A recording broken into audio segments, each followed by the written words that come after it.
男人把刚挖出来的小孩心脏切成小块放进锅里，小火慢熬后再倒入碗里慢慢喝下。为了能喝到这种汤，他以惨无人道地连续杀害多名幼小生命。大家好，欢迎来到末路狂欢。今天介绍的恐怖片是《食人狂魔》。这部电影是由真实案件改编而成。立辉是一个背井离乡来泰国投奔亲戚的中国穷小子。由于语言的差异，初到泰国的立辉就被移民官给安了个新名字细伟。他一遍遍地重复自己立辉的发音，却让移民官和翻译官恼火不已。最后立辉只能无奈默认，只要在上缴10泰铢过关税，立辉就可顺利出关了。但是现在的立辉身无分文，只能被保安强行带走，还莫名其妙地被剃了光头，丢进了临时监狱里等待亲戚来接。虽然自己是被最后一个接走的，但跟着亲戚来到繁华的唐人街后，还是化解了他不少的怨气，对新生活又燃起了浓浓的希望之火。亲戚先是给他安排了一个杀鸡的工作，老板拿过拘留证，又念出了细伟。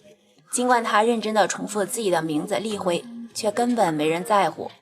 为了谋生，胆小的立辉开始了他人生中的第一次杀鸡，干着累死累活的工作，吃着猪狗不如的白饭，还经常被小孩玩弄欺负，只是拿起刀吓唬一下小孩，就被老板娘当场敲晕。不堪忍受这种待遇的立辉决定离开这里。这天老板一家外出后，立辉拿走了杀鸡铺所有的钱逃跑了，然后来到仓库当起了搬运工。可是从小体弱多病的立辉怎能吃得消，没扛几刀就体力不支瘫倒在地。工友和老板都看不起他，休息时其他人在一起说笑，立辉只能躲在角落睡觉。老板女儿小梅热情地帮工人倒水，还给立辉摘了一朵黄花来挑逗他。立辉看到后更是会心的一笑，还把黄花放到耳朵上。其他工人看到后则是一顿取笑和嘲讽。下班后，立辉因哮喘不停的咳嗽，便来到药店买药。刚出店门口就被刚才取笑的工人围了起来，进行2次玩弄，还把立辉的救命药抢了过去，扔来扔去当球吻，甚至故意把药包扔到水坑里。立辉见状急忙去拿，可是药早已被水溶解。看着被水浸透的包装纸，立辉一阵失声痛哭。画面一转，立辉又躺在床上睡觉，邻家小妹又拿着小花来逗他。可这时的立辉正沉浸在自己罪恶的梦境中。残酷的战场上，胆小懦弱的立辉不敢杀敌，最后在班长的教唆下，终于下定决心活活掐死了那个日本畜生。没想到投入的梦境竟让他酿成大错，把善良的小梅也给掐死了。醒来后，立辉看到了小梅脖子上的掐痕，才知道是自己的失手终结了小梅的生命。悲伤后悔交织在一起，立辉不知所措，只好把小梅的尸体放到荒郊野外。工人发现小梅的尸体后，专门调查儿童谋杀案的记者达拉也赶了过来。来到案发现场后，立辉引起了达拉的注意，便找到他打听线索。经过询问，得知他叫黄立辉，正打算记在本子上时，突然看到桌上一把匕首。立辉表示这是妈妈留给自己的。达拉见他咳个不停，没好意思再问，放了一些钱后就离开了。后来老板也找到立辉，认为他干不了这个体力活，结了工签之后就让他去亲戚家的菜地帮忙。来到荒凉的田地，立辉把光秃秃的黄土变成了绿油油的菜田，看着自己的劳动成果，更是满脸的幸福。突然大雨滂沱，下个不停，破旧的小茅屋也是漏雨不断。立辉就这样睡了一夜。第二天起来一看，满园的绿色蔬菜已是东倒西歪。看着被天灾毁灭的菜园，立辉想起了来泰国之前和母亲分别时的场景。当时在父亲的坟地前，母亲让立辉去泰国谋生，分别前还把家里的传家宝交给了他。立辉发誓一定要在泰国混出个人样，让母亲享晚年之乐。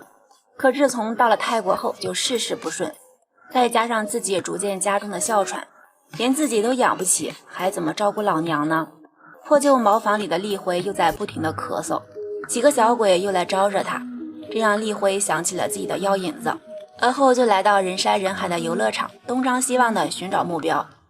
从人群中拿住了一个气球，挂在了一个偏僻的地方，躲在旁边暗中观察。就这样，立辉成功抱走了一个小孩，来到了一座桥下，胆小的厉辉迟迟不敢动手，突然脑海闪过战场上上司让自己吃心脏来壮胆，在家母亲用心脏熬汤给自己治哮喘病。最后他也狠心在火车鸣笛的瞬间把刀一下一下地插进了小女孩的身体，拿到灵丹妙药的厉辉第一时间把它熬成了汤喝了下去。而心脏被掏空的小女孩被发现后，厉辉早已坐上了去亲戚家的火车。来到亲戚家，厉辉表示想借钱回中国，可吝啬的亲戚直接让他偷渡回国，自己的钱也不是做慈善的。厉辉则打算在亲戚这里住几天再回国，可是自己的病情更加严重，还时不时有血吐出。他瞅了瞅那把刀，又想起了药引子，便来到街头闹市寻找猎物。突然一个独来独往的小女孩引起了他的注意，随后厉辉买了一个冰棍哄骗小女孩，并把她带到了无人的寺庙，在尊严的佛像面前又虐杀了一个小生命。此时正好一个小和尚走了过来，厉辉慌张地逃了出去，两人相撞时那把凶器掉在了地上，厉辉则捧着热乎乎的小心脏逃之夭夭了。小和尚看到惨死的小女孩后向外面跑去，大喊杀人了杀人了。人群中的警察和记者达拉赶紧来到事故地点，看到那把凶器后，达拉表示自己好像见过这把匕首，只不过一时也想不起来。而另一边的厉辉喝下汤药后，就把偷来的黄金项链交给亲戚，希望换些钱回国。亲戚却表示这个是假的，根本不够回国的路费，然后大方的给了些零钱，让他去码头等待偷渡时机。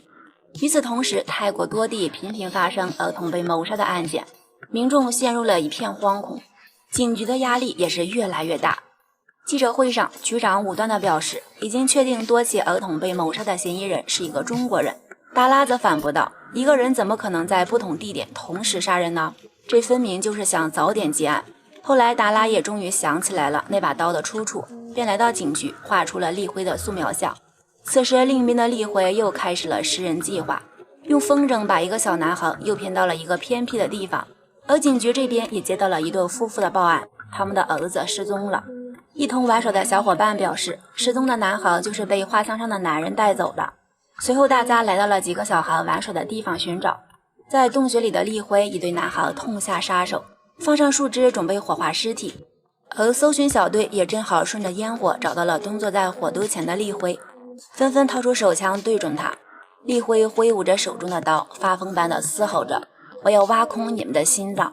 达拉大声地叫着厉辉的名字，他立刻停了下来。而此时在厉辉眼中看到的却是慈祥的母亲，随即把手中的刀交给了达拉，其他人则趁机将其抓了起来。原来在厉辉孩童时代就体弱多病，母亲看着床上日渐虚弱的儿子，拿着刀出了家门，来到了枪决现场。犯人被一枪击毙，母亲随着人群冲上前，上去就是一刀，鲜血四溅，捧着热乎乎的心脏匆忙回到了家，嘴里还不停地念叨着儿子有救了，然后用心脏熬成汤让儿子喝下。此时警察局局长为了平息舆论，决定让厉辉承担所有的儿童凶杀案。局长也多次劝解厉辉，只要认下所有罪名就可以帮他回家。出于对回家的渴望，对母亲的思念，厉辉在法庭上果断承认了全部案件。电影结尾，厉辉以一个杀人犯的名义站在了刑场上，手捧白莲花，蒙上了双眼。就这样，厉辉怀着对回家的美好憧憬，客死他乡。我不知道他到底是杀人犯还是一个受害者，血淋淋的杀戮只是报复社会对他残害的一种方式。他不是恨，而是怒，是卑微，是恐惧，是无助。厉辉不是一个本质上就很坏的人，而是一个无奈被病魔缠身又无法医治的可怜动物。没有人愿意把爱分他一点，就连老天都不愿眷顾他，把他当作玩具一样捉弄。现实其实就是这样，一次次的践踏磨灭掉人性后，再以圣洁的名义叫他去死，因为他是臭名昭著的恶魔。那么细想一下，真正的恶魔又是谁呢？欢迎大家评论区留言。好了，今天的解说到此为止，喜欢的话就长按点赞、关注并转发一下，感谢大家观看，我们下期再见。